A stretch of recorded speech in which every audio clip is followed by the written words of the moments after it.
Yeah. Good morning, Abdullah. How you doing? Hi, good morning. I'm good, thanks. How about yourself? Yeah, I'm good, thanks. First of all, congrats on your success obtaining your PMP. Oh, thank you so much. I actually took 2 tries to get through it. But yeah, it was effort well rewarded. Yeah. We are basically conducting this interview to share the lesson learned during your PMP so that we can share with our aspirants so that they can basically learn these lessons and can prepare better. So we have a few questions to ask. Are you ready? Yep, Albert. Yeah. So my first question is, would you like to introduce yourself? What's your name? Where do you work? So on and so forth. Yeah. So yeah, my name is Abdullah, and I am a civil engineer, and I'm currently working with an engineering consultancy called 𝐩𝐞 in Auckland CBD. Second question is, when did you pass your PMP? So honestly, the first attempt that I had was last year in December. It was not successful, and I'll show you a few of the findings. Why was that? What I think was that not successful. And the latest one, the latest attempt that I had was in April, this year, like about a week ago. Was successful. So that was the second attempt that I got through successfully. Yeah. So it was like in April 2021, according to new exam format. That's true. That's true. According to the new format, yes. Cool. Awesome. So how was your performance in different domains? Yeah, so the current exam was quite, I would share my screen with you. If you could see, just let me know. Okay, so this was my result from the recent attempt that I had in April 2021. So this was the overall score performance. I've been rated here, as you could see. And so it says that my performance as per the domains are above target for all the domains. And I would also like to share that in the previous attempt, I was somewhere here.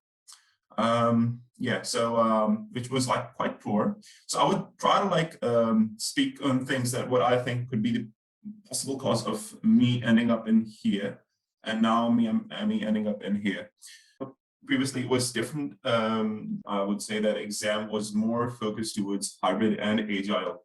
And predicted or waterfall approaches were not touched that much. Since it was a bit, I would say a bit hard, like you have to like cover all the predictive and waterfall knowledge areas as well, and hybrid and agile as well. So the thing that I think that made a huge difference was I'm the same person, almost the same knowledge for both the tests that I took, but I think the approach matters quite a lot. And the first time when I had this attempt, so I was pretty certain, I was pretty like 99% sure that I'm going to get through it. And I couldn't actually, which was kind of a surprise. I would share another observation that there were quite a lot of questions that I had flagged, and I changed the answers. And the reason that the reason to believe that I've got them right is because of the high scores that I got in the latest results. So I think that the second time I reviewed all the questions, I changed almost all the flagged answers. So which kind of gives me a conclusion that the same person, the same knowledge, could actually do very good in the exam, and the same person, the same knowledge, could actually do quite poor in the exam. So the approach matters quite a lot. So I would highly recommend the aspirants, like, in case if you're not 100% sure on the answer, just flag them up and see if you could get time at the end, and see if you could read these statements again. And you could also feature use the highlight and strike through features on the exam portal with the board. I'll share those options as well. Yeah, so it means that approach not only during the studies for PMP, but also during the PMP exam is also very, very important.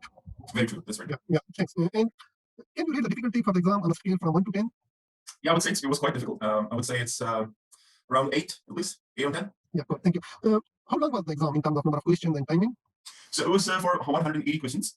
And as you know, they've reduced the time, but the good thing is they have distributed that into 3 parts now. Earlier it was just for 2 parts with a middle break in between. So now we've got like 2 breaks.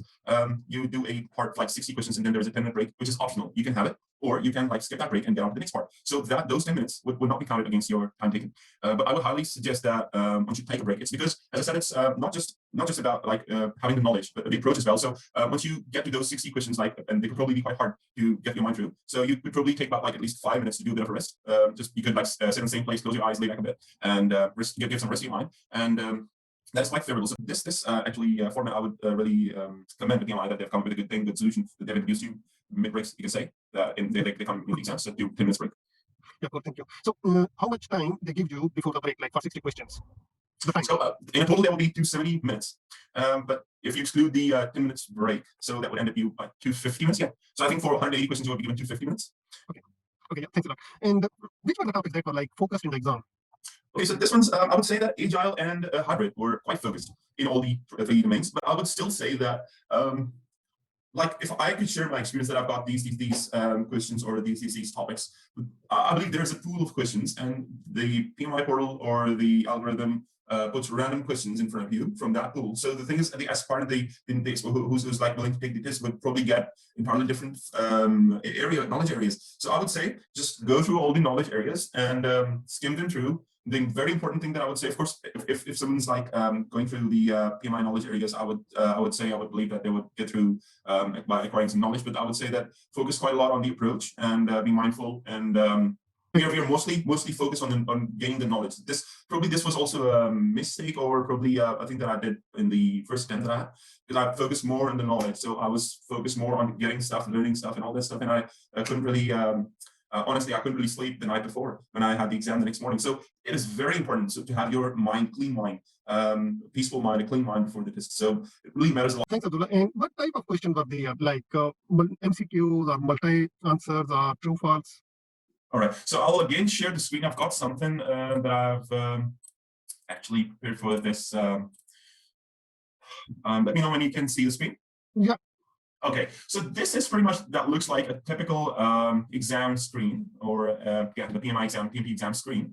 So I would start with the top left-hand corner. So we've got a highlight button on the left with a color, so that you could like highlight the text in the MCQs or answers, or even in the statements that you think are important, or a strike through. You could select the text and go strike through, and you could cut that off if you think that it's not really very important. A calculator, and a whiteboard. So a whiteboard is for the in case if you want to do some flow charts or the network diagrams or anything. There would be a yellow button here saying flag for review. You could actually click that button, and this question would be flagged for reviewing. So at the end, when you're done with the section of like 60 questions, you could actually review them, and you can actually review them before the section.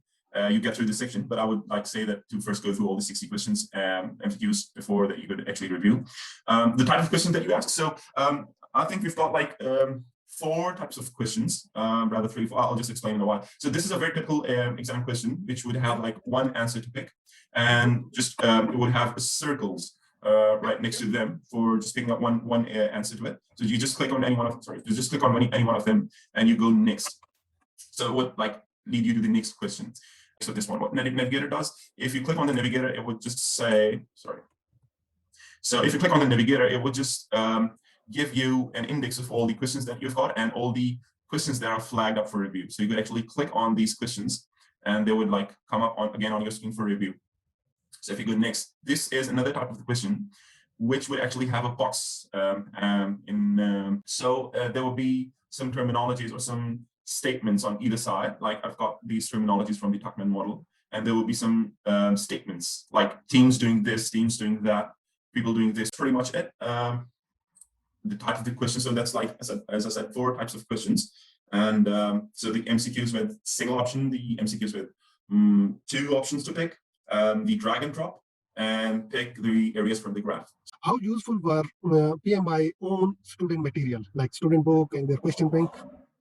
Quite helpful, actually, quite good. I would highly recommend that before now going to any other authors' books or material. I would say that just go through them once. And I've got another, I believe I should like highly recommend this, that in case if you don't, if you're not understanding something, if you're not getting something, just go over it for a while, and you could probably come back later when you're studying. I'm talking when you're preparing for the exam. So if you think that there's a bit of a statement or a topic that you're not getting onto, so just skip it for a while, move on next, and probably you could come back later, and then your mind. So the trick is you have to train your mind to think in the project management professional or the project manager's perspective.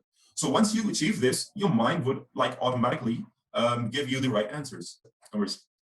Yeah, thanks, Abdullah. And that was it. And thanks for joining PM Planning School and sharing your experience with all other aspirants. And best of luck for your future endeavors. Thank you so much. Really nice seeing you. Thank you so much. Yeah, thank you.